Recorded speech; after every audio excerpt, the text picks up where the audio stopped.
PowerPoints are pages and pages and pages long.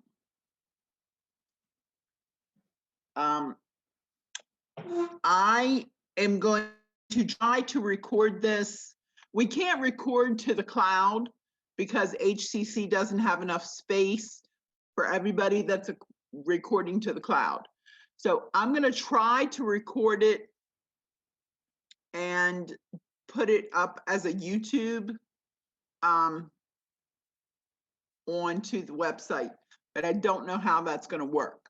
So if you can record it on your own, probably would be a good idea, but I will try to record it the other way, if that makes any sense to you.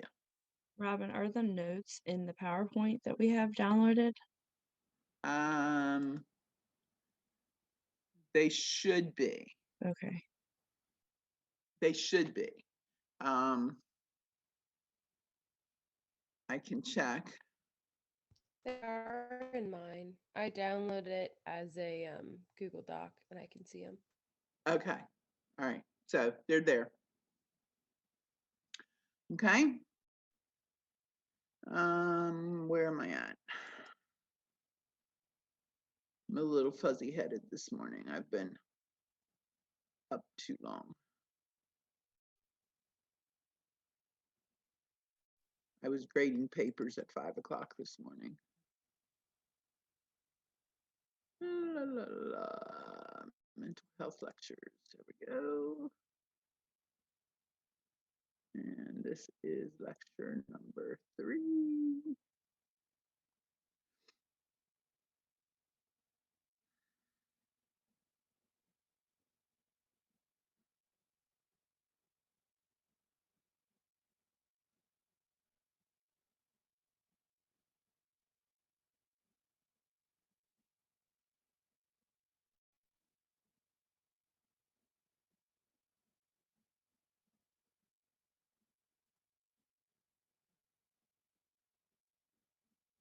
All righty. Can you see my screen? Yes. All right.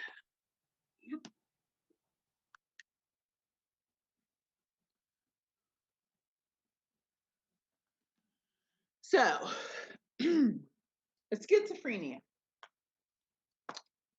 See if I can figure out a way to do this.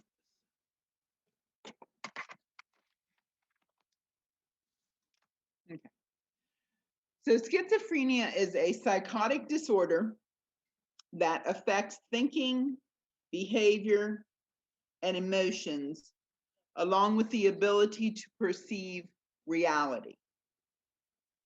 It is a serious chronic psychiatric disorder that's characterized by the impaired reality testing, hallucinations, delusions, and limited socialization.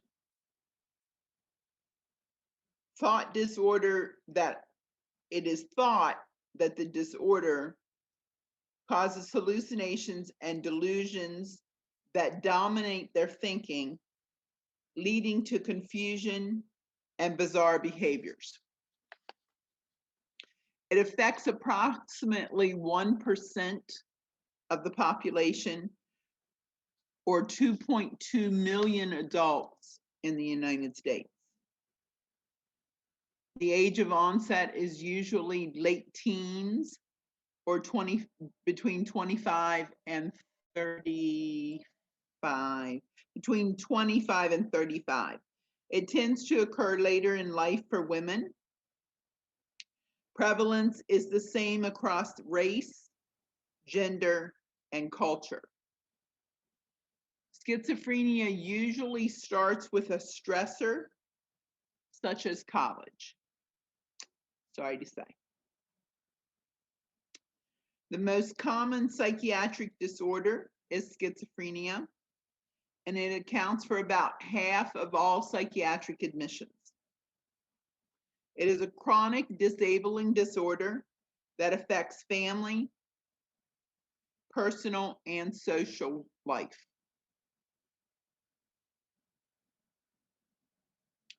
It can occur in children, but it is rare. It cannot be diagnosed properly until after the age of 7, because up until that time, they would have to rule out ADHD. If it does happen in children, it is usually preceded by a developmental delay, such as speech or motor. It's harder to treat, and it has a least favorable prognosis. The disease can vary from severity from one individual to the next. The clinical course usually involves acute exacerbations with intervals of semi-remission in which the manifestations remain present but are less severe. The disease is underfunded, with approximately 60% of individuals receiving treatment at any given time. More people with schizophrenia are in jail than are in the hospitals. They are more likely to be victims of crime because they are vulnerable. However, untreated are more likely to be violent.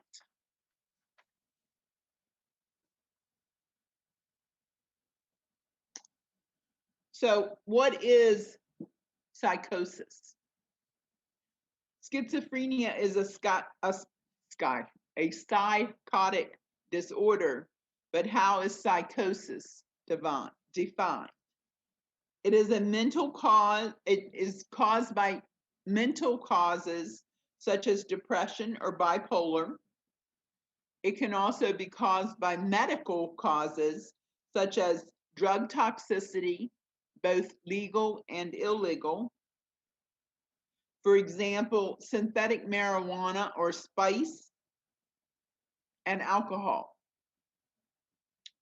Dementia, brain tumors, strokes, and epilepsy are also medical causes of schizophrenia.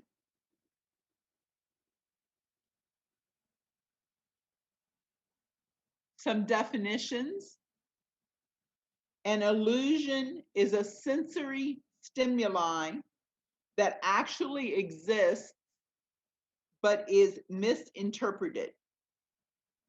A misperception of a real external stimuli, such as cracks in the ceiling, and they think that they're snakes.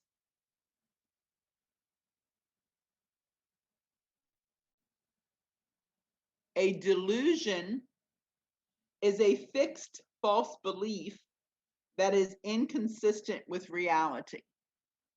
Most delusions are, the most common delusions are religious, persecution, where they feel someone is out to get them, or somatic, where they feel somebody has implanted something in their body. It is a fixed false belief related to persecution or grandeur. A hallucination is a false sensory perception that can affect any of the 5 senses.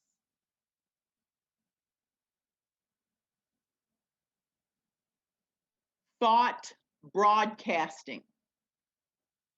It's where the belief that one's thoughts can be heard by others. Thought insertion is the thoughts of others are inserted into their mind. And thought withdrawal is the belief that thoughts are being stolen from your brain.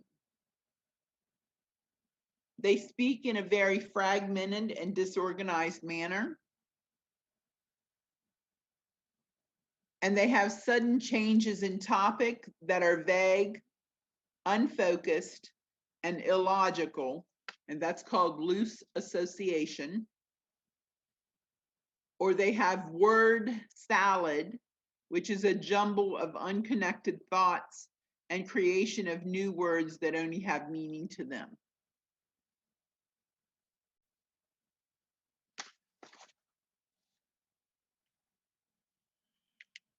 Influencing factors. These risk factors are listed in your ATI book. The cause is unknown, but scientists suspect that it's a combination of environmental, biologic, and genetic factors. The biochemical factors could be neurochemical or neuroanatomical alterations, alterations in neurotransmitters, especially dopamine, serotonin, and norepinephrine, and sometimes GABA. Family genetics. Schizophrenia runs in families, plays a part in the disease. In identical twins, there's a 50% risk that the other twin will get it. And in fraternal twins, there's a 15% risk. If two parents have the gene or two parents have the disorder, there's a 50% risk that the child will have it. But there's no specific genetic defect. When I lived in Chambersburg, I went to church with these two gentlemen, and the one twin, they were identical twins. The one had schizophrenia really, really, really bad, and he was hospitalized for months and months at a time. And the other twin he had it, but it was manifested differently, and he had a better control over his life and the symptoms, and he was able to hold down a job and came to church and drove and stuff, but you could tell that he had some of the side effects. Some of the effects of schizophrenia. He had a very flat affect. He didn't socialize much. He stayed to himself. And the job that he worked 3 to 11 cleaning schools so that he didn't have to work with anyone, because he realized, based on his brother, what kind of problems he could run into if he worked with anyone. So he worked totally by himself.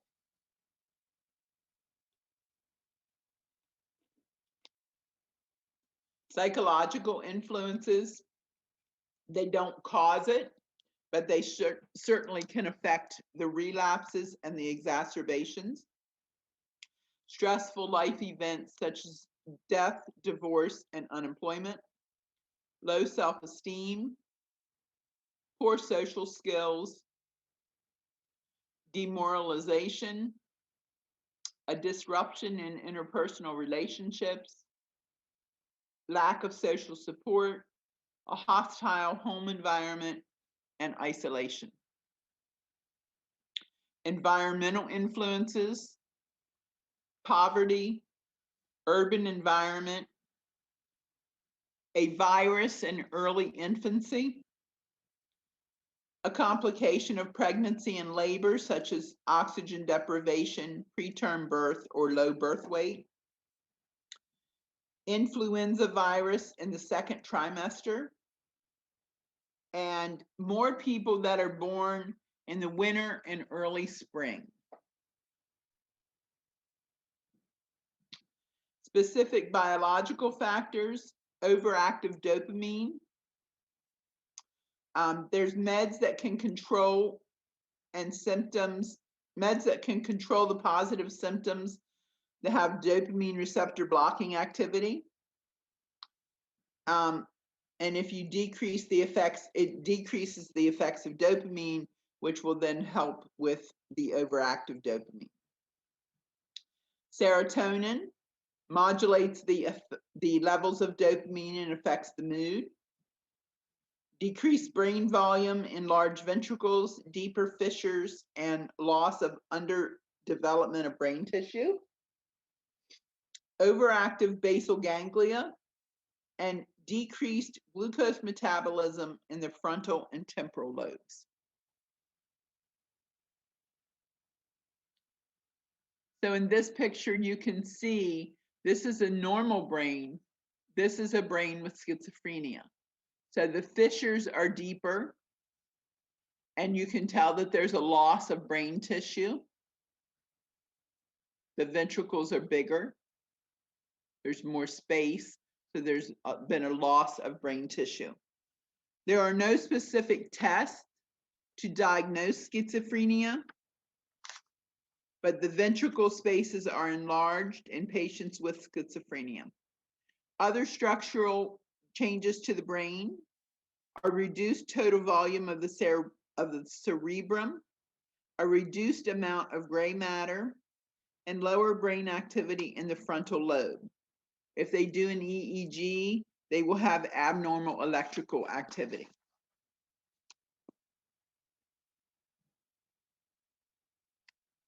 Common symptoms of schizophrenia. A lot of people feel that people with schizophrenia are violent, but actually very few are. They are more likely to be victims than perpetrators. Diagnosis is usually made on symptoms that last 6 months or longer and psychological evaluations. They may be seen as eccentric. It is not unusual for the patient to experience relapses, which are periods of intense symptoms, such as hallucinations or delusions. And when in remission, the symptoms relate to emotion, such as a flat affect or personal care that tends to continue to be present. 10% of patients remain severely ill and do not ever return to their previous state of mental functioning.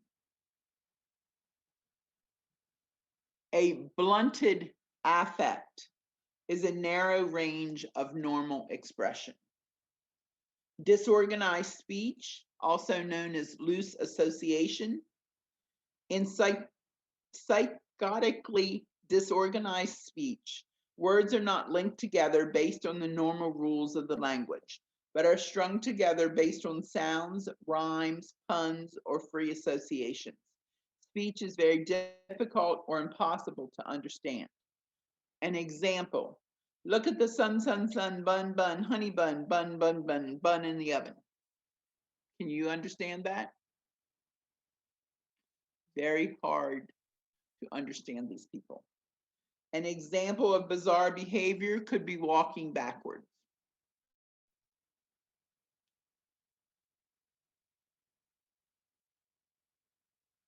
If you get a chance, look at this YouTube video. I can't play it because you guys won't hear the sound on it. But this is a story told by a woman who lived with schizophrenia.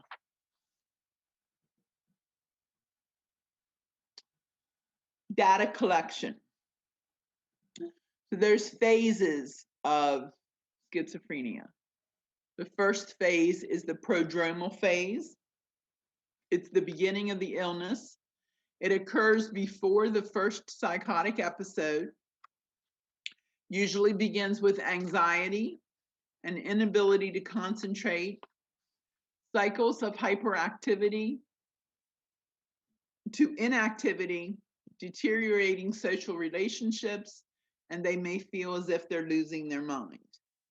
It's where the onset of delusions and hallucinations happen. Positive symptoms during this time. They typically will respond to medications during this time, such as Haldol, Prodlixin, and Thorazine, because they will block the dopamine receptors. It's observed early in the disease, and usually the initial symptoms are seen on the first admission. They're more dramatic and easily identified. If they get them in this stage, they have a good response to treatment and they'll usually plateau in 5 to 10 years. The symptoms that we're talking about are delusions, word salad or clang associations, thought broadcasting or insertion, loose associations or neologism, hallucinations, delusions, illusions, bizarre behavior, catatonia, and agitation.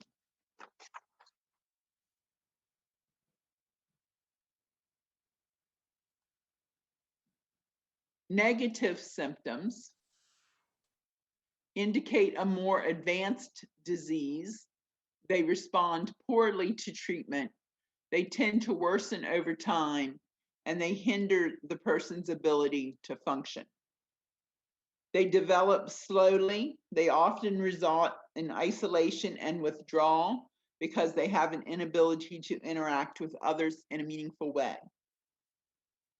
Some of your newer medications, such as Clozaril, risperidone, Zyprexa, and Seroquel, are more effective in treating the negative symptoms.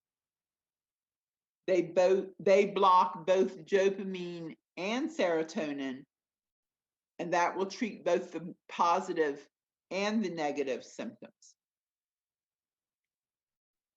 The negative symptoms are a blunt affect. Notice the spelling of this. It's affect, not effect. Anergia, which is a lack of energy. Anhedonia, which is a lack of pleasure in activities. Avolution, which is a lack of motivation. Alogia, which is poverty of thought or speech. Social withdrawal, substance abuse, depression, suicide, or violent behavior. 10% of people with schizophrenia will attempt or commit suicide. They have apathy, which is a lack of motivation and disinterest, poor grooming and self-care, and they have an ambivalence, an inability to make decisions because of conflicting emotions, and they also have sleep disturbances. So I have a question. How do you like differentiate between, like, what do you mean positive and negative symptoms? So these are the symptoms that under positive, these are the symptoms that if they experience these symptoms, it's easier to treat these symptoms. They have a more positive response to meds. So they're the positive symptoms of schizophrenia. Okay. Whereas these symptoms are the negative symptoms. They're harder to treat. They have a more negative effect on the patient's life. Okay. Thank you. Physical characteristics that you will see in a patient with schizophrenia.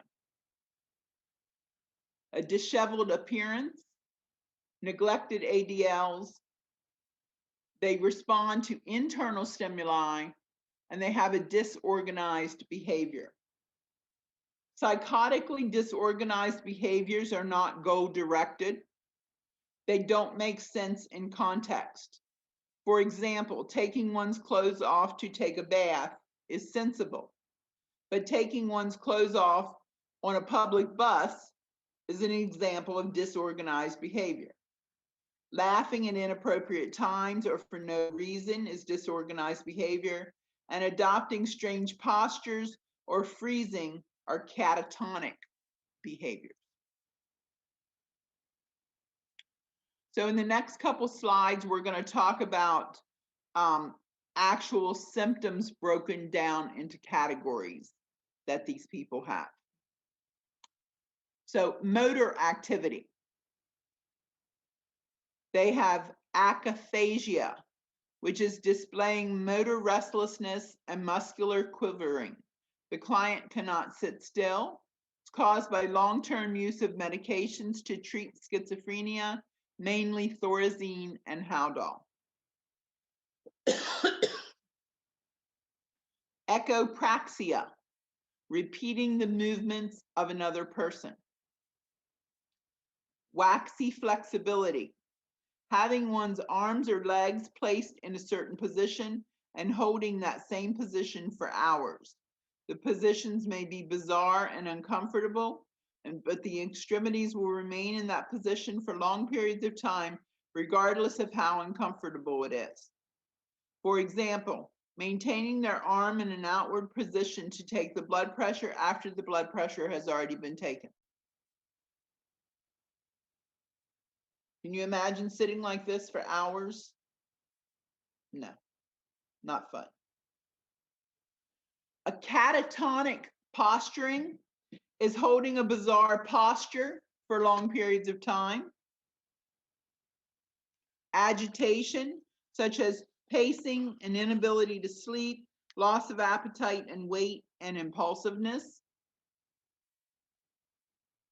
Repetitive motor patterns that had a meaning to the client at one time, such as sweeping the floor.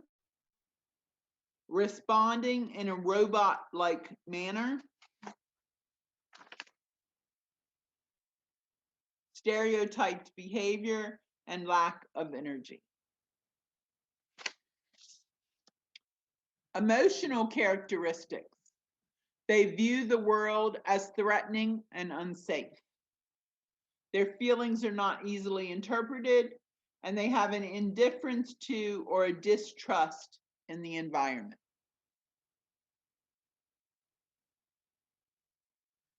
Affective disturbances. Their behavior is associated with an individual's feeling or state or emotional tone. They are inappropriate when their emotional tone is incongruent with the circumstances.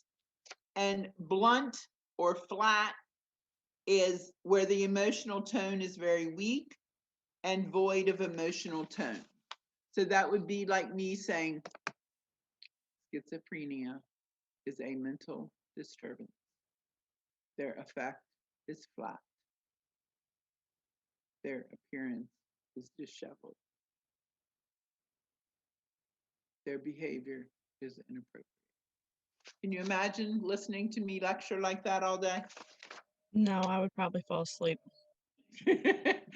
I would probably fall asleep. Personal boundaries. Because of extremely weak ego boundaries, the individual lacks feelings of uniqueness and experiences great deal of confusion regarding their identity.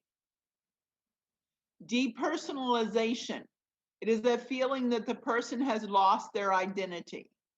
They are unstable.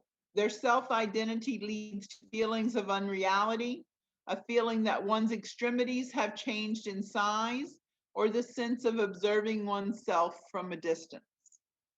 And derealization is the perception that the environment has changed. Thought processes. They perceive the environment in a totally self-centered way.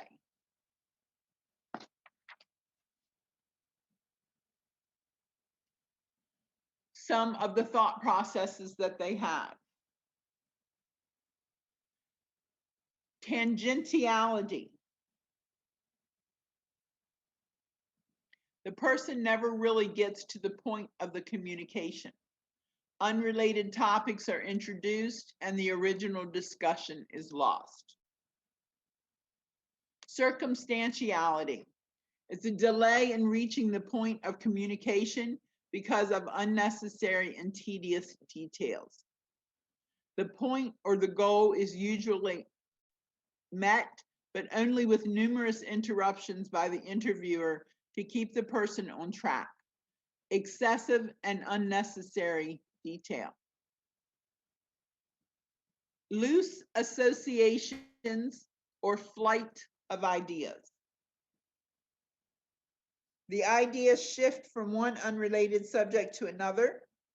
There's a lack of logical relationship between thoughts and ideas, vague, diffuse, and unfocused.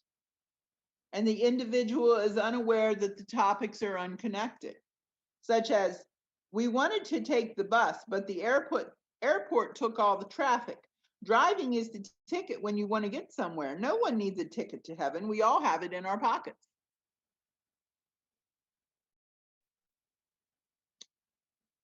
Blocking is a loss of the train of thought. Autistic thinking is private individual thoughts, ideas, and effects, and experiencing a private reality instead of the external world.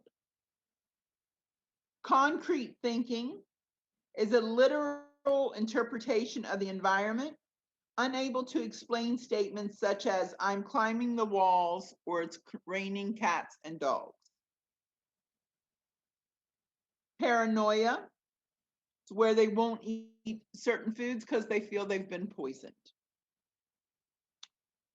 Religiosity, an excessive demonstration of or obsession with religious ideas, the belief that the voice one hears is God, and searches the Bible incessantly for interpretation. Magical thinking, it's the belief that one's thoughts or behaviors have control over specific situations or people. Thinking equates with doing and lack realistic relationships between cause and effect. They believe that if they scold the child, then their child will be taken away. Step on a crack, break your mother's back. An apple a day keeps the doctor away. They believe that their thoughts or the words have the power to make things happen. And confabulation is a memory disturbance defined as the production of fabricated, distorted, or misinterpreted memories about oneself or the world without the conscious intention to deceive. So they're not trying to deceive you, but they can't remember, so they just make something up. Okay? Language or communication. Neologism. A neologism is when they invent new words that are meaningless to others but have a meaning to them. She wanted to give me a ride in her new euphorium. Trangled, flitted, snorty, tromonose, split-kippered. They're just words that they make up that nobody else knows what they mean. Echolalia is repeating the speech of another person.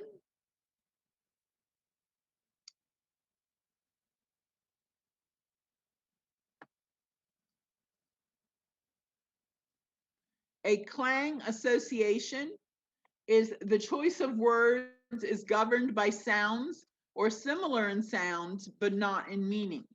They may be rhyming or rhyming words and sentences that make no sense, such as, oh, fox, box, and locks. It is very, very cold. I am cold and bold. The gold has been sold. Looseness of association is an individual's thinking is haphazard, illogical, confused, and the connections in thought are interrupted. It's seen mostly in schizophrenic disorders. It lacks logical relationships between the ideas, and there's no connection between the ideas.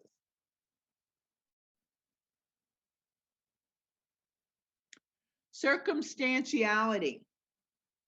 It's before getting to the point or answering a question, the individual gets caught up in countless details and explanation. Word salad. It's a mixture of words and phrases that have no meaning, groupings of words strung together in a random fashion with no logical connection, such as hip hip hooray, the flip is cast into the forest. stilted language. It is an inappropriate and overly formal communication pattern, usually written and seems artificial and intellectual. Pressured speech speaks as if the words are being forced out quickly. Mutism is an absence of verbal speech or an inability or refusal to speak. A flight of ideas is a constant flow of speech in which the individual jumps from one topic to another in rapid succession, rapidly shifting ideas. It's a connection between topics, although it's sometimes difficult to identify, and it's seen in your manic states. Blocking is a sudden cessation of thought in the middle of a sentence. Client is unable to continue the train, and sudden new thoughts come up unrelated to the topic. And then confabulation is filling a memory gap with detailed fantasy believed by the teller. It's a way to maintain their self-esteem, and it's seen in your organic conditions such as Korsakoff's psychosis.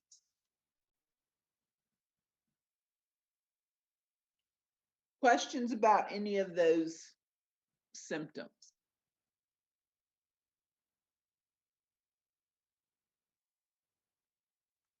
People Not- with schizophrenia, oh, go ahead. I was gonna say not yet. It seems like a lot. It is a lot. Schizophrenia is a very, very large Yeah. and horrible. Yeah. Oh. The effects of schizophrenia. They can't hold a job. They lose their health insurance. They lose their housing. They can't pay for medications. And a high percentage of schizophrenia people end up being homeless.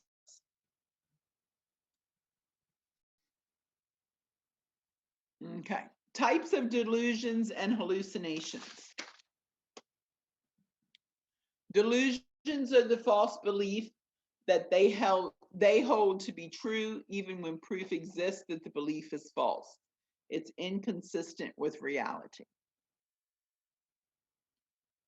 Persecution is when they feel that others are out to get them. It may cause hostile, suspicious, or aggressive behavior in the client. They believe that he or she is being harassed, threatened, or persecuted by some powerful force, and violent things are going to happen. The FBI has bugged their room and they intend to kill them. Or there's a camera in the shower, so I can no longer take a shower.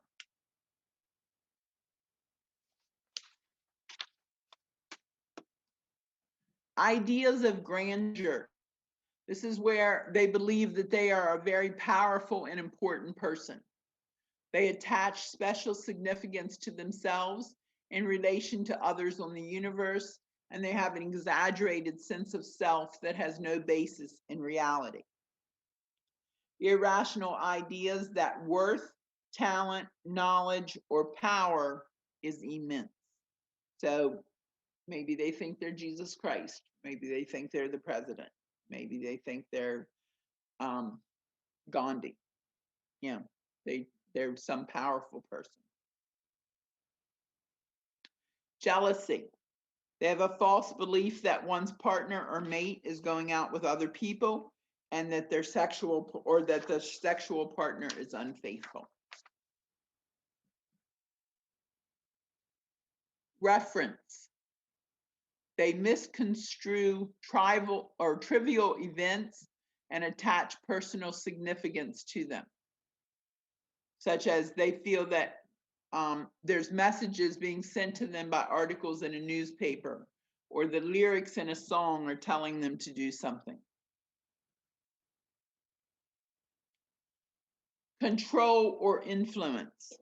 They feel that a force, such as an object or people outside of their body, is controlling them, such as a filling put in their tooth receives transmission that controls what they do.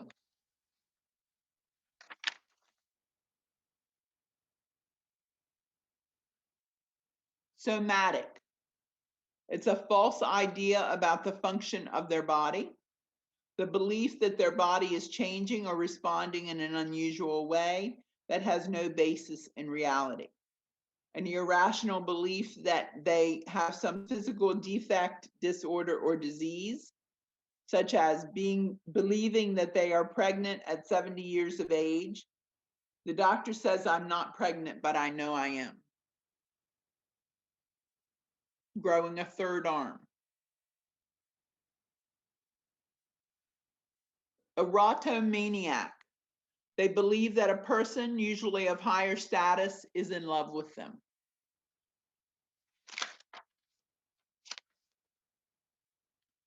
Religious. They believe that being saved or damned, requiring excessive fasting, praying, or other religious rituals, which do not give release. It's illogical ideas about God and religion. And other ideas, thought broadcasting, which we talked about, thought insertion, thought control, and thought withdrawal. They believe that in thought withdrawal, they believe that their thoughts have been removed from their mind. And in thought broadcasting, they believe that their thoughts can be heard by others.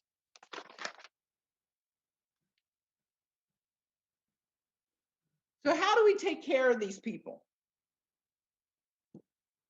We have to interact with them on the basis of reality, talk about real events and real people. You reinforce reality by responding to anything that is real. You don't dispute with the client or try to convince them that their delusions are false. You accept their need for belief.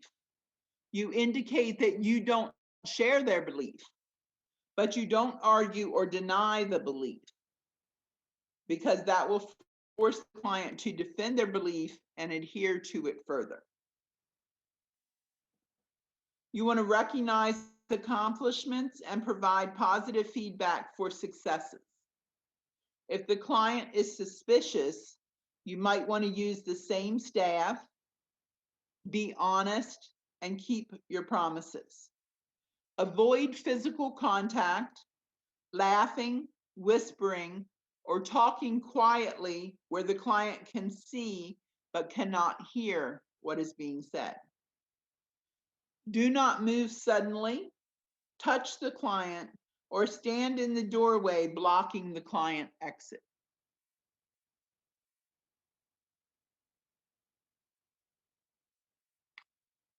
You want to encourage the client to express their feelings related to the delusion, such as helpless, powerless, or fear or frustration.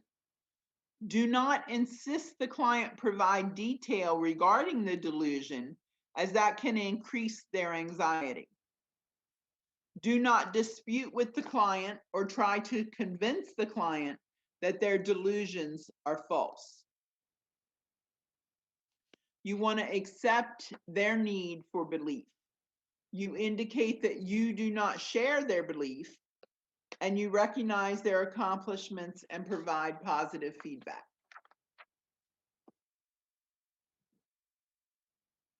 Okay?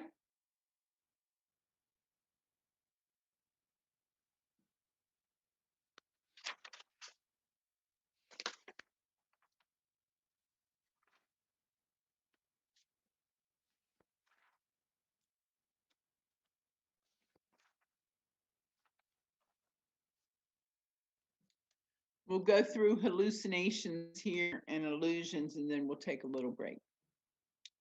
Hallucinations. They can have an organic or a functional etiology. They are sensory perceptions or experiences that are not perceptible to other non-psychotic individuals. Hallucinations can be visual, auditory, olfactory, tactile, or gustatory. So they can be any of the 5 senses: seeing, hearing, smelling, touching, or tasting. Okay? Visual, they see things that aren't there: persons, objects, flashes of light, or figures. It can be pleasant or it can be terrible. Auditory, they hear voices when none are present. The voices may accuse the client of immoral acts, command action, or condemn the client. They can become friendly and tell jokes or give information. In addition to the voices, they may hear clicks, rushing noises, music, or other noises. They may include command hallucinations that lead to self-harm or harm of others. They sometimes can tell the client to watch, stop, talk, listen, tilt the head, or talk back.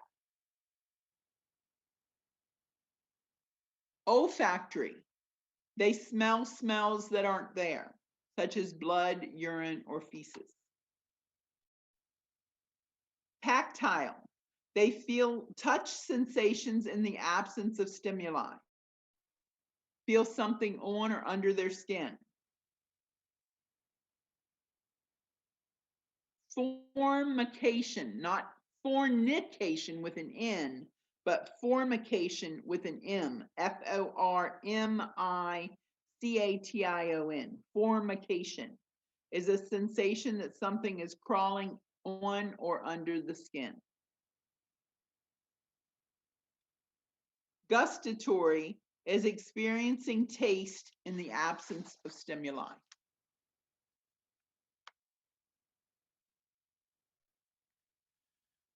Let's see if we can get one of these to play. I don't know if we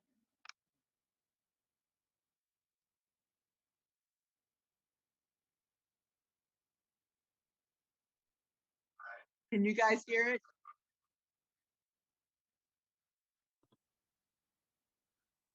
No. No. Okay.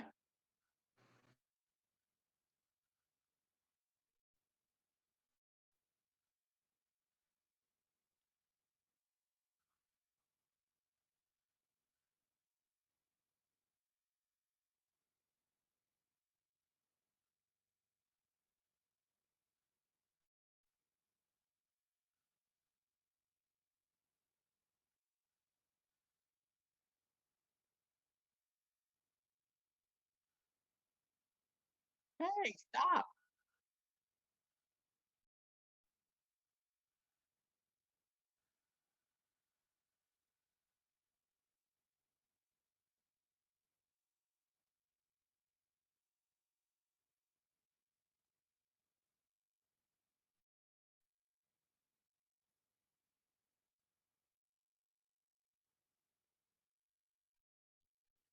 Anyway, you guys should go in and watch these YouTube videos.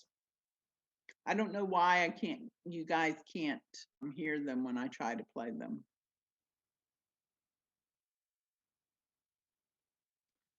Illusions. They're false interpretations of external sensory stimuli, inappropriate responses to the perception, and difficult to distinguish from a hallucination. There are 2 types of illusions: visual and auditory. A visual illusion is seeing an object in a different form, such as a mirage in the desert or a tree as their husband. An auditory illusion is hearing a sound and believing that it is another type of sound, such as hearing voices and in the sounds of the wind. Okay? Why don't we get up, stretch our legs, go to the bathroom, something like that. 5 minutes, and then we'll come back and talk about nursing interventions. Okay? Remember, this is being recorded, so if you don't want to hear your conversations on recording, you might want to mute yourself.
Let me know when everybody's back and ready to start.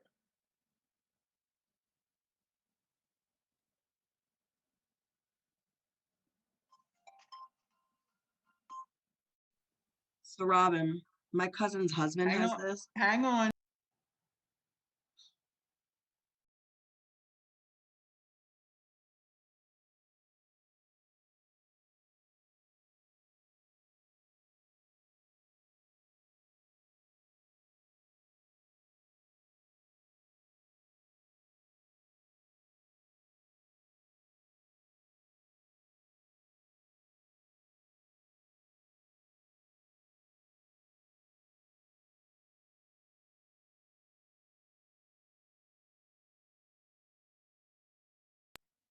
Okay, Mary, go ahead. So my cousin's husband has this, and he had a traumatic event that triggered it when he was like in his mid to late 30s. Uh-huh. But he refuses to take any medication or anything like that. But like he went through their house and he cut all the wires in their house. He cut like the wires for they live in Florida. So he went and he cut all the wires going from like the air conditioning unit into the house. He would sit at the vents and like think that people were in there talking to him and that they were listening, and there was only certain parts of the house he'd listen to. But then like it's almost like he gets like a sundowner syndrome or something sometimes with it, because at night it can be a little bit worse. He also drinks, which he should not be doing. Right. He will start screaming out profanities and yelling and screaming to the point where like the neighbors have come over before and been like, "Oh my God, are you guys okay over here?" Like it's just he gets, but he refuses to get help. He refuses to go, and he is in denial that anything's wrong. And they Wow. are they are now getting divorced. She's like, I can't deal with it. And she's also worried that he's going to be like, he's going to snap, something's going to happen, you know? And they've Yep. got kids. My Not good. mom also was, as far as I know, recently diagnosed. So when we were talking about this and, looking at it as an illness, and, it almost makes me like kind of feel guilty in a sense for not having a relationship with her. But at the same time, just like I think you said it was your cousin's husband, or, Uh-huh. I mean, when you're like, I've literally seen my mom with her hands around my grandmother's neck, holding her up against the door. She threw me across the living room when I was, I think, 8 years old, because I was upset that she was leaving. She told me she would take me out for my birthday to dinner, and I cried and I went to chase after her, and she threw me across the room. Um, she You can't feel guilty though, Jess, because you Right, didn't yeah, know. exactly. But I know, when you're you putting don't know. yourself in danger, so Yeah. like your cousin, for instance, I mean, it's the same thing. Like it comes to a point to where it's unsafe. My mom, Mm-hmm. I never thought my mom had schizophrenia. I thought that she had like multiple personalities or something. But I got to a point where I told her a couple years ago, I said, if you would just go get help, if you would go to the doctors, go to counseling, like Yep. I will go with you, I will take you. I tried to be open with her and I tried to put myself on the line, and she just wouldn't do it. She didn't think she had a problem. And then it wasn't Mm-hmm. until recently, because she goes to court with my sister's father, like in her paperwork, she has the diagnosis and she's on medication, but she kind of has like I feel like it's lack of motivation. Like Robin was saying, she would be like a lot of people would be homeless. Well, Mm-hmm. if my mom didn't have my cousin who works, that lives and supports my mom would be homeless.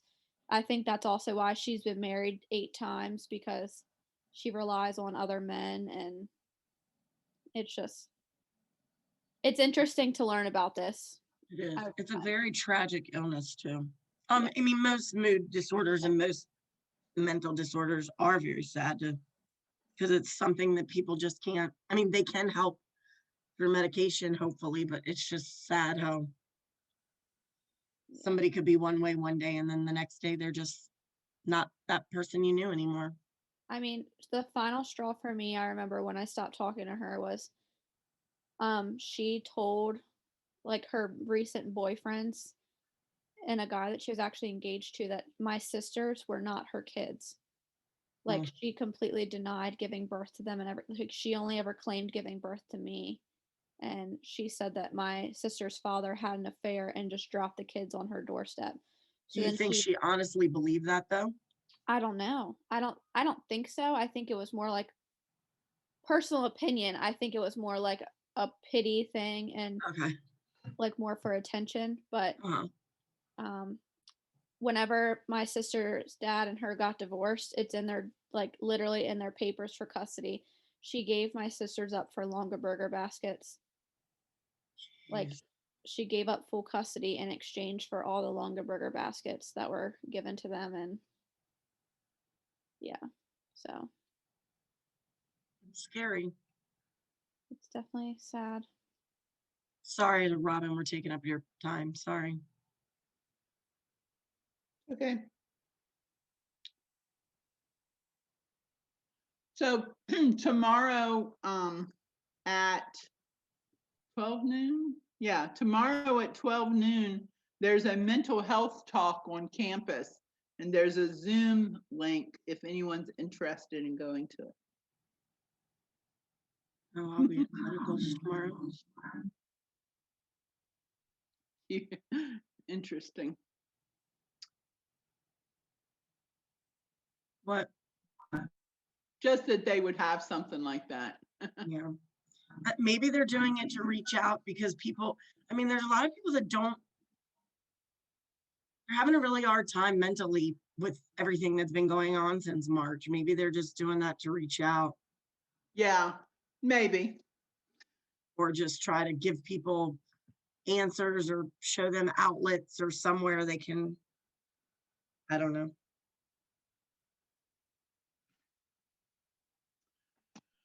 Okay. All right, let's go back to mental health. Nurse, uh, nursing interventions. So the primary goal is to build trust. So if you're doing an admission with a schizophrenic patient, what could you expect? You can expect a decreased attention span, decreased memory. They may not answer you because they don't know you're talking to them, or they may be skittish. Have you ever focused on something and not hear someone come up behind you and it startles you? So when you're talking about interventions with patients that have active hallucinations, you want to monitor for hallucination cues. You want to do a listening pose. You want, they could be laughing or talking to themselves. They could stop in mid-sentence, scan the room, and stare or run from the room. You want to intervene with one-to-one contact. You want to ask them, do you see or hear? What do you see or hear? You want to decrease stimuli or move the client to another area. Avoid conveying to the client that you also are experiencing the hallucination. Even though I realize the voices are real to you, I do not hear voices. I do not hear what you hear, but it must be frightening. I can stay with you. You do not affirm to them or argue with them.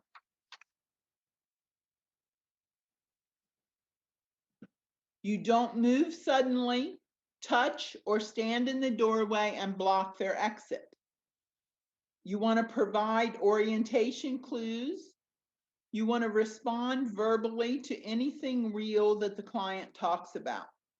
Reinforce reality and divert the client.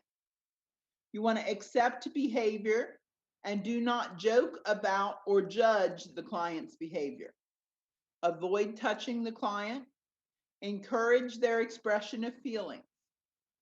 During the hallucination, you want to attempt to engage their attention through a concrete activity. So if it's an auditory hallucination, you need to ensure the client's safety. So what do the voices say to you? You want to monitor for signs of increasing fear, anxiety, or agitation. You want to provide seclusion as necessary. You want to avoid, like I said before, avoid conveying to the client that you are experiencing the hallucination as well. You always want to encourage reality. Okay? Provide easy activities with a structured environment. Okay. Now, these are subtypes of hallucination or delusion or illusion. So you can have paranoid delusions in which the client falsely believes that others are out to harm him or her. Less regression of mental faculties, emotional response, and behavior than other types. Prominent hallucinations, usually auditory, and delusions of the persecuted type that are organized and focused on a single theme. Social impairment may be minimal.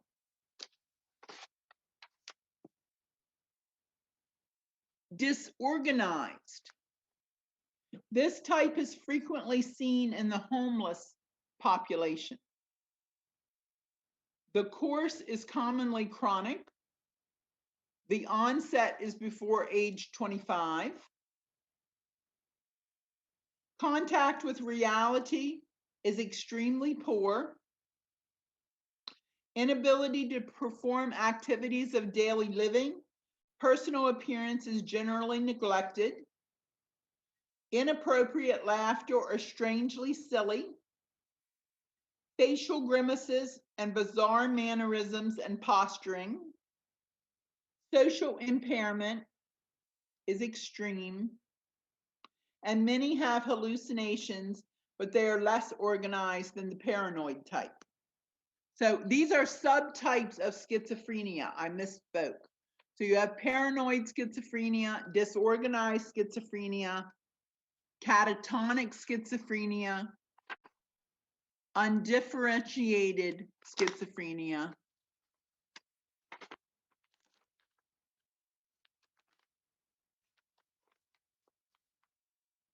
residual schizophrenia, and then you have schizoaffective disorder. So these are subtypes of schizophrenia. So paranoid and disorganized, now catatonic.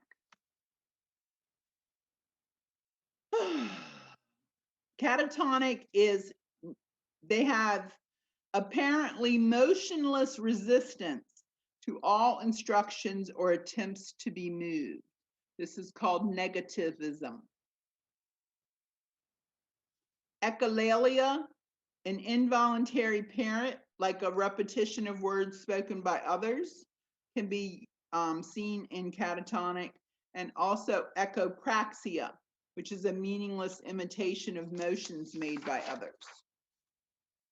Also in catatonic, you can have a catatonic stupor, where there's extreme psychomotor retardation, a pronounced decrease in spontaneous movements and activities. They may appear to be in a coma. They have a daze or unconscious. They are mutism, negativism, waxy flexibility, and efforts to move the individual may be met with bodily resistance.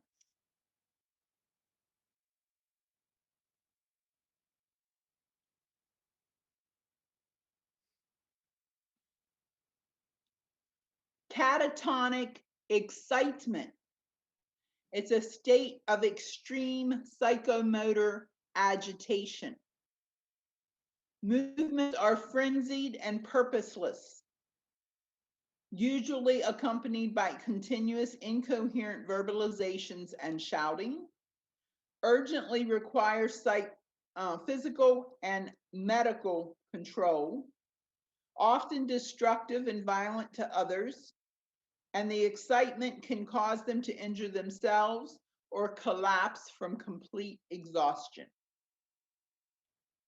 It is very important to provide for their basic physical needs, ensure adequate nutrition and safety for both of these types of catatonia.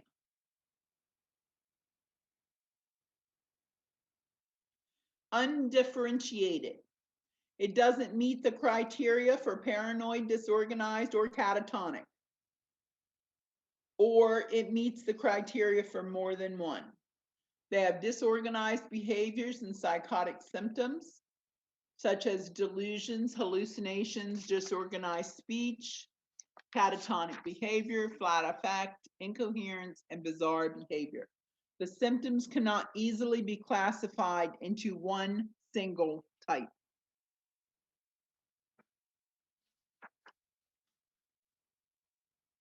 Residual. Diagnosed as schizophrenic in the past with psychotic symptoms.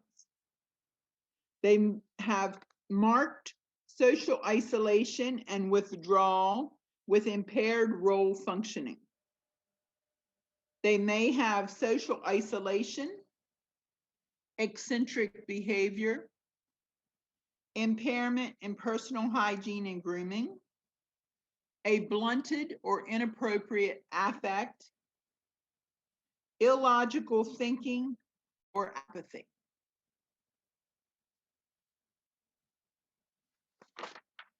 And schizoaffective disorder. In schizoaffective disorder, the client meets the criteria for both schizophrenia and a mood or affective disorder such as depression or mania.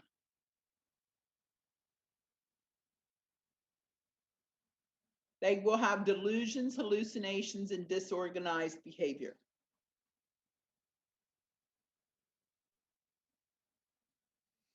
Okay, some of your nursing diagnoses that would apply to a schizophrenic patient: sensory perception alteration, communication impairment, thought process alteration, and self-care deficit, as well as altered judgment, self-concept alteration, and body image disturbance. Some of the screening tools that they use to diagnose schizophrenia: the global assessment of functioning. It determines a client's ability to perform ADLs and to function independently. It can also be used for other types of mental disorders. The scale assessment for negative symptoms, the brief psychiatric rating scale, and the abnormal involuntary movement scale.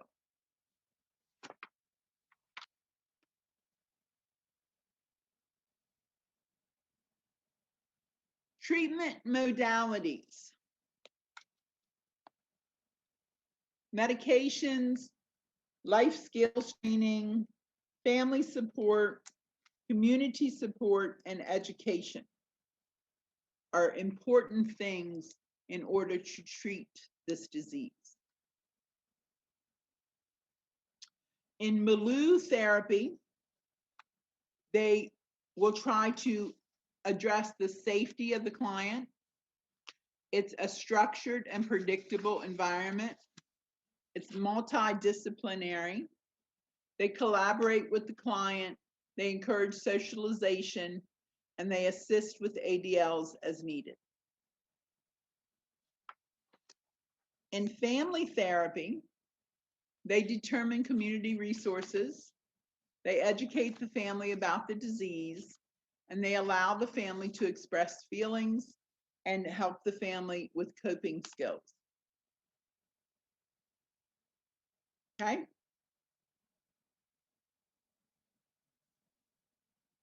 Okay. Antipsychotics.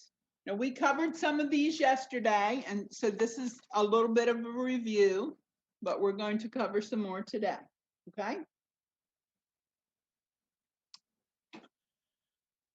Schizophrenia spectrum disorders are the primary reason for the administration of antipsychotic medications. Medications are used to treat positive symptoms related to behavior, thought, and speech, such as agitation, delusions, hallucination, tangential speech patterns, and negative symptoms such as social withdrawal, lack of emotion, lack of energy, flattened affect, decreased motivation, and decreased pleasure in activities.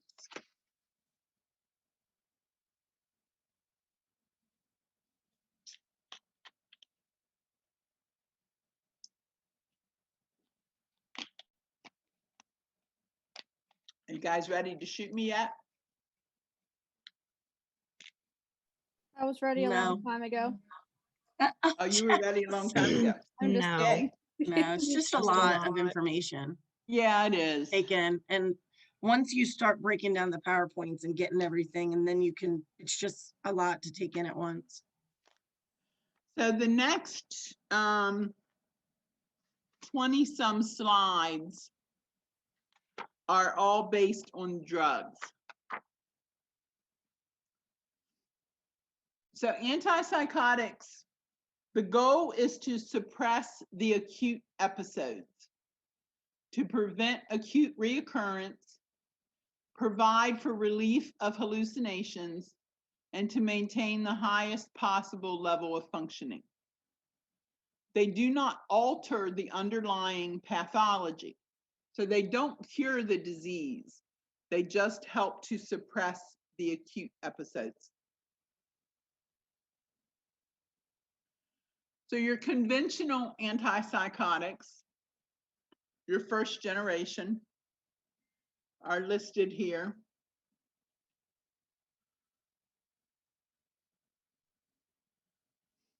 And your conventionals mainly control the positive symptoms of psychosis, such as delusions, hallucinations, thought disorders, and bizarre behaviors.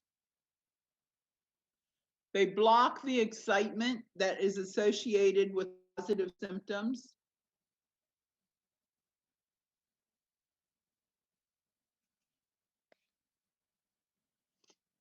Of schizophrenia, better with positive, not negative. Wait a minute, I skipped some. Did I skip something? Your conventional antipsychotics mainly control the positive symptoms of psychosis. They deal better with the positive, not the negative. It's used in clients who are able to tolerate the side effects or are particularly violent or aggressive clients. They have to be on these meds lifelong. And the pharmacological effect of the meds is to prevent dopamine from occupying receptor sites. So they're dopamine antagonists. It also will affect your acetylcholine, your histamine, and your norepinephrine receptors in the brain. With these medications, the initial effects are seen in 1 to 2 days, but 2 to 4 weeks until improvement is seen, and full effect will take months. The one drug on here that I want to bring to your attention is Prolixin. It is an injection. It's like a timed release capsule. It releases effects over 2 to 3 weeks, and it decreases the ambivalence about taking medications and eliminates the need for constant pill taking. Someone is like really paranoid and they don't want to take pills every day, Prolixin would be a drug that you might want to put them on. Here is a slide for Thorazine and a slide for Haldol. And I believe we probably saw both of those yesterday.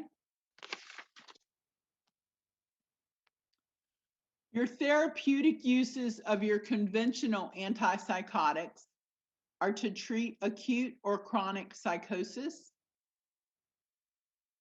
schizophrenia, Tourette's syndrome, the manic phase of bipolar, and some of them have antiemetic qualities.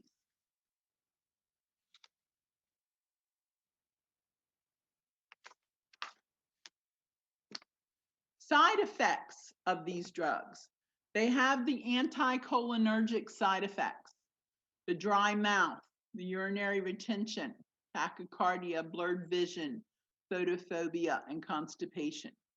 You want to advise the client to chew gum, drink 2 to 3 liters of fluid a day, and have a diet high in fiber. There's a wide safety margin between the therapeutic and the lethal dose. A low dose can cause sedation and hypotension, and a high dose can cause your EPS symptoms. Remember, our EPS symptoms are acute dystonia, tardive dyskinesia, pseudoparkinsonism, and akathisia. The orthostatic hypotension and the sedation should usually improve within a couple weeks. Additional symptoms they might see are dysrhythmias, gynecomastia. Remember, gynecomastia is where men grow breasts, and menstrual irregularities. They should avoid alcohol when taking these antipsychotics. And contraindications to these antipsychotics are severe depression, Parkinson's disease, cancer of the breast, severe hypotension, and dementia. Because these drugs block dopamine, and Parkinson is a dopamine drug, or a drug that you need dopamine for. That's why you don't want to take them in Parkinson's. Okay. Some of your adverse side effects of these drugs, especially the drug listed here, and it's not on this list, but clozaril. Clozaril causes the agranulocytosis, and all of those conventional antipsychotics can cause your extrapyramidal symptoms of the acute dystonia, akathisia, pseudoparkinsonism, and tardive dyskinesia. You want to advise the clients to observe for indications of infection, such as fever and sore throat, and to notify the provider if these occur. If indications of infection occur, you want to obtain a baseline white blood cell count. And if the white blood cell is low, you want to discontinue the med.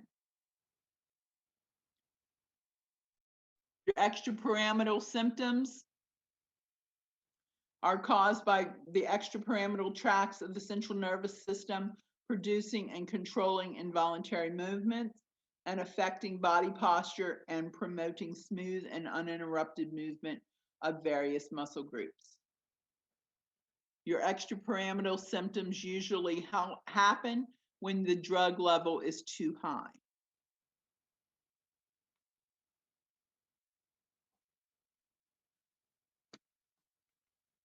Again, we're going to talk about acute dystonia.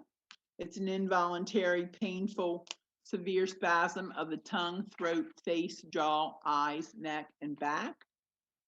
Eye closing, severe upward deviation of the eyeballs, which is an oculogyric crisis, neck muscle contractions, difficulty breathing and swallowing, and twitching motions. It requires immediate treatment. It happens as a result of the dopamine blockade, more often in men and less than 25 years of age. It can sometimes be mistaken for a seizure. The treatment of acute dystonia, you want to call the MD immediately and give cogentin or Benadryl, which is benzotropine, or diphenhydramine, and it's typically seen within the first 7 days or with a dosage increase. These two drugs are considered anticholinergics, and that's why you're giving them to reverse the EPS symptoms. Akathisia is an inner motor restlessness, and the patient's probably going to tell you that. They feel jumpy, they feel jittery. It's an uncontrollable need to move, an inability to rest or relax, an urge to pace. They need to shift their weight from one foot to the other. It's an inability to sit or stand still, and difficulty sleeping. Your treatment, Benadryl or cogentin, and it's typically seen within the first 60 days of treatment with high potency antipsychotics such as Haldol and Prolixin. You can either, if you get these symptoms, you can decrease the dosage or change to a less potent drug.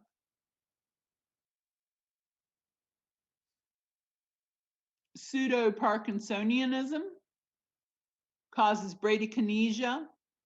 Bradykinesia is extreme slowness of movement. Akinesia is muscular weakness or complete or partial loss of muscle movement. Another thing is cogwheel rigidity, which is rigidity in which the muscles respond with cogwheel-like jerks to the use of force in bending the limb. You treat pseudo-Parkinsonianism with cogentin, Benadryl, or amantadine. Amantadine is a drug that used to be given within the first 72 hours for flu. It has been pulled off the market for that. So I would venture to say it's probably not a drug that you use very much for pseudo-Parkinsonism because of the side effects of it. So if you're going to remember drugs for your EPS symptoms, just remember the cogentin and the Benadryl. Okay. Your symptoms for your pseudo-Parkinsonism is usually seen within the first 30 days. You want to continue to monitor for symptoms while on the medication.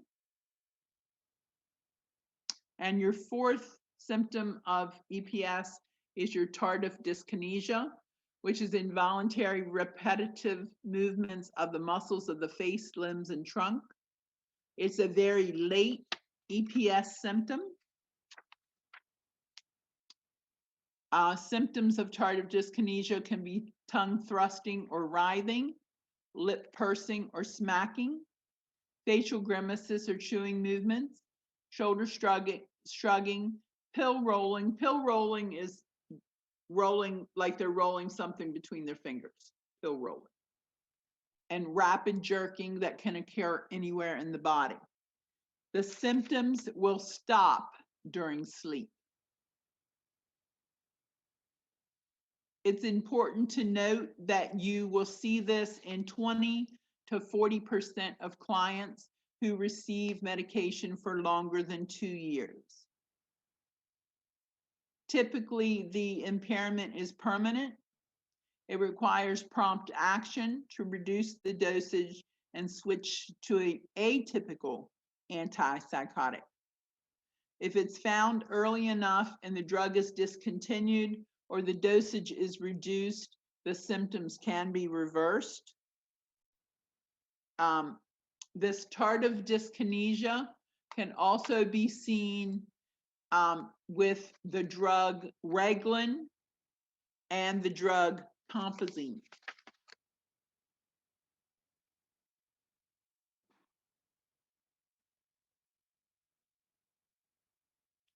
Medications to treat EPS: benzotropine, cogentin, and diphenhydramine, Benadryl. They're anti-Parkinsonism agents. They're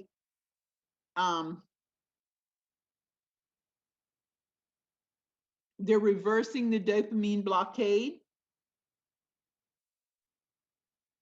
These drugs are anticholinergics, which will reverse the dopamine blockade. They block the acetylcholine receptors to decrease the cholinergic effects. And remember, what are your cholinergic side effects? Dries everything out. Dry mouth, dry eyes, decreased urination, constipation, and mental confusion. Okay.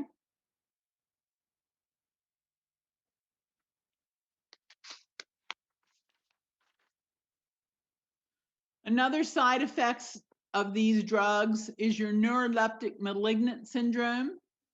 It's a severe Parkinsonian muscle rigidity where you have the temperature up to 107 degrees, tachycardia, tachypnea, dyspnea, fluctuations in the blood pressure, diaphoresis, and altered mental status progressing to coma.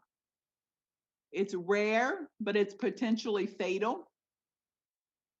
It's a toxic reaction that occurs in 0.5% to 1% of all clients, more often in men. It can occur within hours or years after the medication has been started, but typically it's seen within the first 2 weeks. It's more common with your high potency med. It's due to the dopamine blockade, and it rapidly progresses over 24 to 72 hours. Toxic reaction to therapeutic doses of the medication.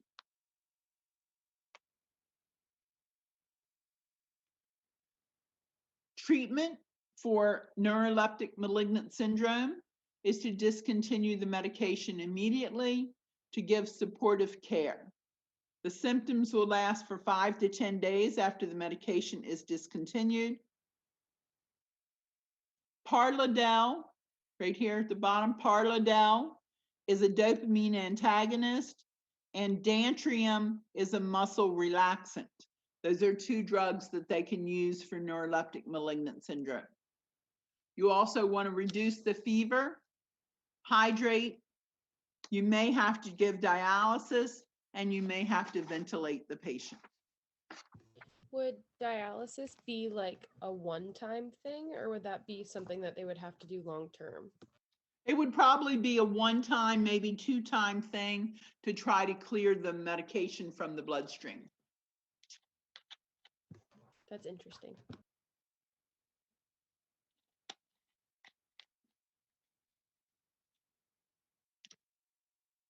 Additional considerations. These meds can be prescribed routinely or given PRN due to the anticholinergic side effects. The nurse should screen for EPS and increase of psychotic symptoms. You want to educate that antipsychotics do not cause addiction, and advise that the medication should be taken as prescribed.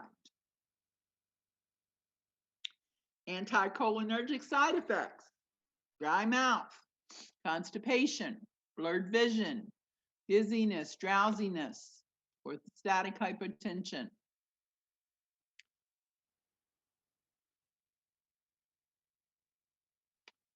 Your atypical antipsychotics. These are your 2nd generation antipsychotics. They are the drugs of choice. They do not have the extrapyramidal side effects. Atypical meds are the drug of choice for clients receiving initial treatment and those having breakthrough episodes that are on conventional medications. It acts by blocking the serotonin receptors, and your atypicals have fewer side effects than your typicals and are much less likely to cause the extrapyramidal symptoms, tardive dyskinesia, because of the minimal effect to blocking dopamine.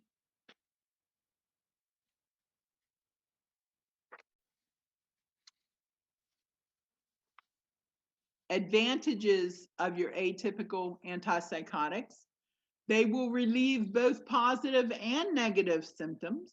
Remember, our typical were only for positive symptoms. They lower the incidence of depression, anxiety, and suicide. They have an improvement of poor memory. They have fewer EPS symptoms, fewer anticholinergic effects, and a less incidence of relapse. The only one of these drugs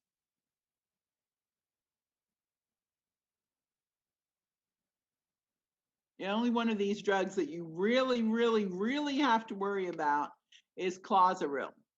Because what does Clozaril do?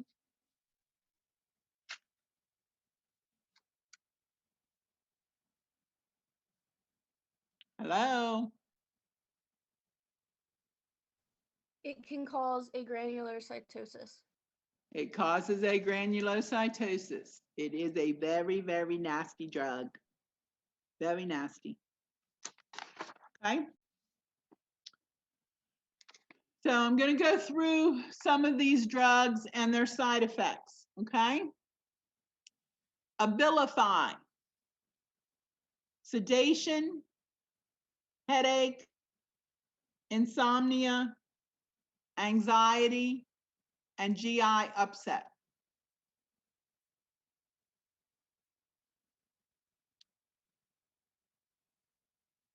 Clozaril, fatal agranulocytosis, seizures, weight gain, diabetes, hyperlipidemia, sedation, anticholinergic effects.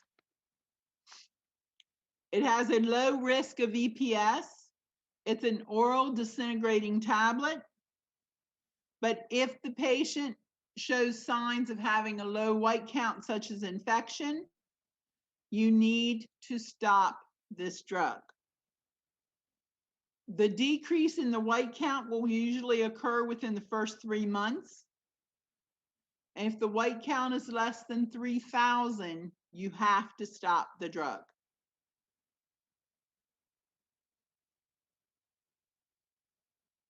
They're usually given a 1-week supply, and their blood count is monitored weekly for at least 18 to 24 weeks, and then every 2 weeks for the next 6 months, and then every 4 weeks until the drug is discontinued. You want to assess for hallucinations, mental status changes, dementia, and bipolar disorder. No pregnancy can harm. Don't give it in pregnancy because it can harm the fetus. You want to observe the patient taking the medication. Take it as prescribed. If not, they can have a relapse. Teach the family written instructions and phone numbers. Take with food or milk to decrease GI upset. And if you're using the concentrate, you want to dilute it in 120 milliliters of water or juice.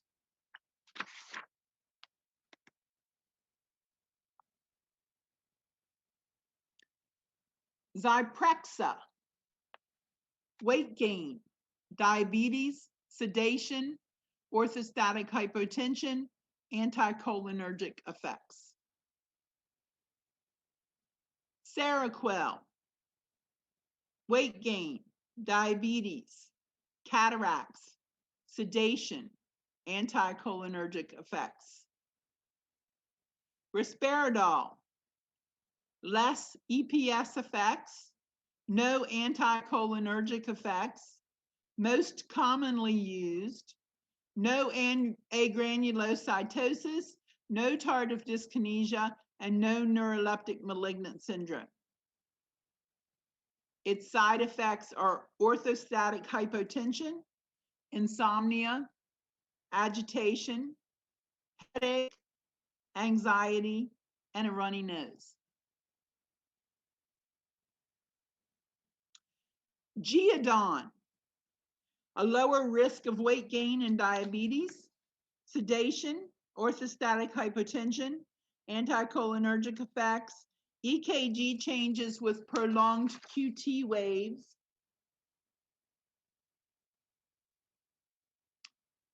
Saffris is a sublingual tablet, has a low risk of diabetes, weight gain, dyslipidemia, and anticholinergic effects.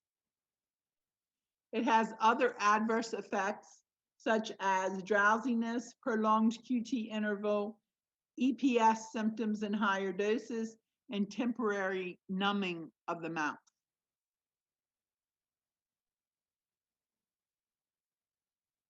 And Fanapt is a tablet, significant risk for weight gain, prolonged QT interval, and orthostatic hypotension. Low risk for diabetes, dyslipidemia, and EPS. Common side effects are dry mouth, sedation, fatigue, and nasal congestion.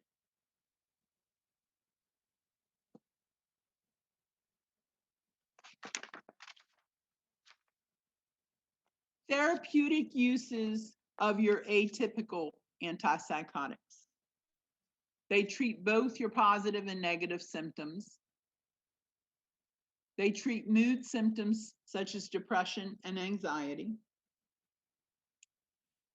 They treat psychotic symptoms, hostility and violence, suicidal behavior, and cognitive impairment.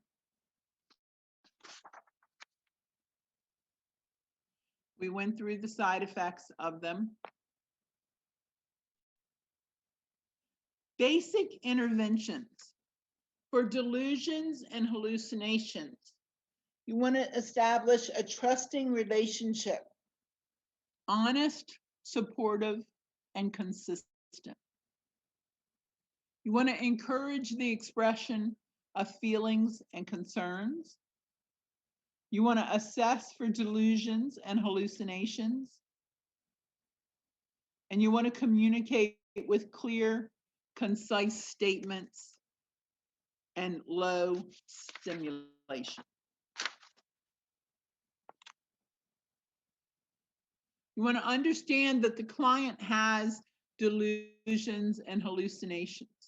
State that you do not share in their belief. Don't argue with them. Focus on reality. And if they're having a visual hallucination, make sure that there's adequate lighting.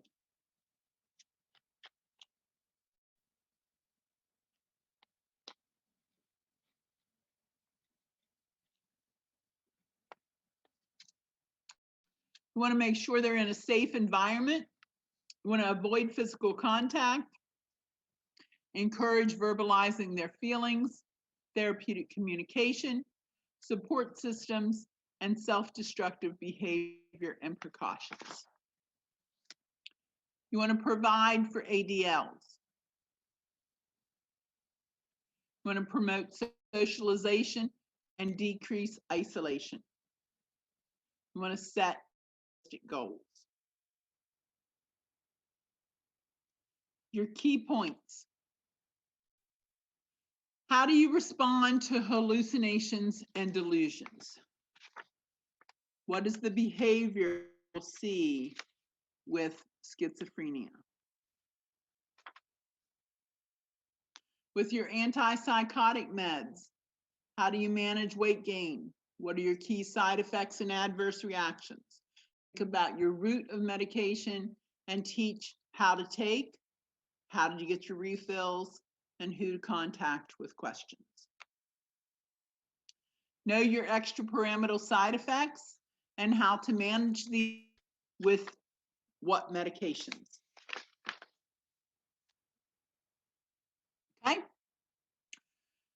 So a client is taking chlorpromazine, he should be observed for which of the following symptoms?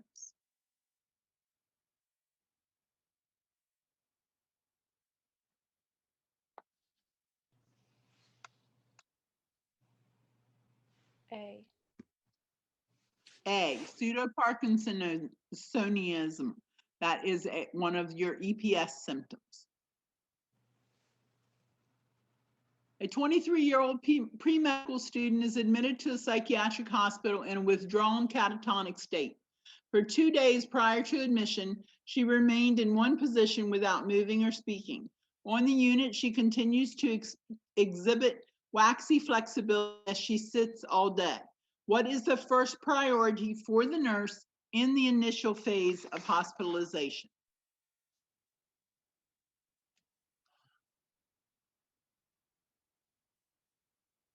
C.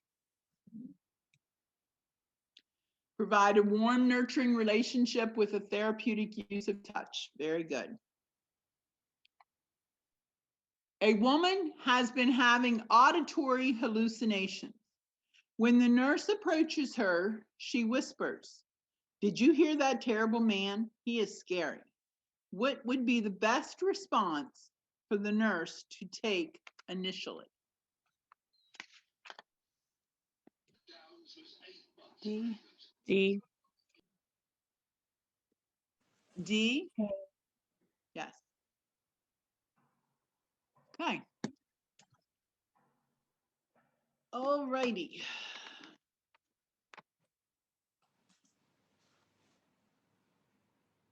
I need to check on something. Why don't you guys take another 5-minute break? I need to check and make sure that personality is not on this next test. Okay? Okay.